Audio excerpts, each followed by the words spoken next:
लक्ष्मी को पूजा करी नुआ वस्त्र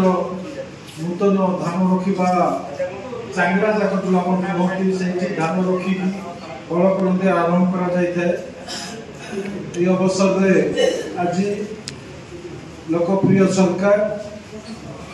चाषी को आज पाखापाखि 1,05,000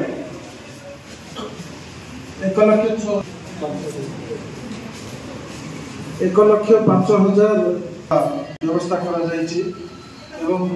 प्रशिक्षण नूतन गृहर आज शुभ उद्घाटन करागला।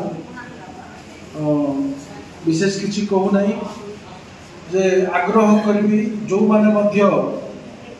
सुविधा पाइबार पीएम किसान सीएम किसान आम वंचित थे गत दिन में मो मंत्री आज्ञा को प्रणय मंत्री आज्ञा को अनुरोध करी जेते लिस्ट थिला पंचायत वाइज देथिले जो मानकर पेंडिंग रही कौन कार आधार कार्ड भूल कार अकाउंट नंबर भूल कार ठिकाना भूल इमती थिबा जोगु पाखापाखि 35-40 हजार लोक भूल थिला एबे हमर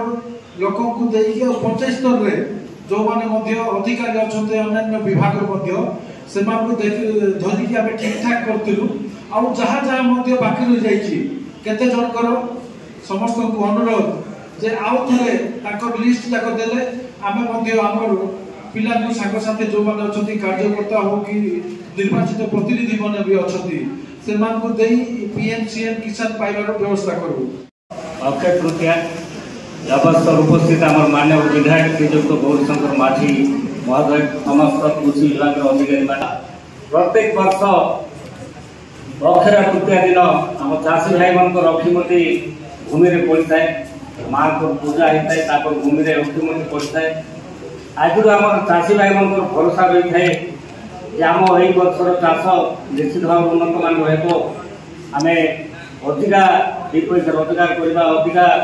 आम किभली चाष रु अधिका भल उन्नत धरण कर चिंताधारा नहीं आज आम कर विशेषकर आम जो ओडिशा जातिर समस्त लक्ष्य रही है जे जो अक्षय तृतीया दिन जेकोसी कार्य कले अक्षय रही तेणु आज आम धर्म करवा कर्म करवा जोटा कि मनुष्य मृत्यु पर सांगे जाए से हूँ धर्म एवं कर्म एवं आम जिते धन संपद जहाँ भी करूँ से सब आम सामने जीव ना तेणु ये जो अक्षय तृतीया दिन लोक विश्वास रही सुना गहना किणवा जमी किणवा विभिन्न प्रकार द्रव्य किणवा जोटा कि अक्षय रही तो आज ये जो पवित्र अवसर में केवल से नुहे आम ओडिशा महा बड़ ठाकुर जी कि प्रभु जगन्नाथ रथर रथ घाटर शुभारंभ आज करा तृतीय आज प्रभुंर चंदन यात्रा आज आरंभ होती तेणु मास हूँ धर्म मास ये जो बैशाख मास निश्चित भाव में आम समस्त गोटे पवित्र मास ये अवसर में विशेष किसी कहूना आज माननीय मुख्यमंत्री मोहन चरण माझी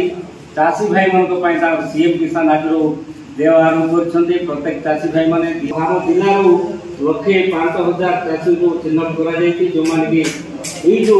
टंका पाई निश्चित भाव में उपकृत हे आगामी दिन परवर्ती किसी रही निश्चित भाव में से नुआखाई समय जो पाते नुआखाई समय पाइबे। आज अवसर में समस्त बहुत बहुत धन्यवाद।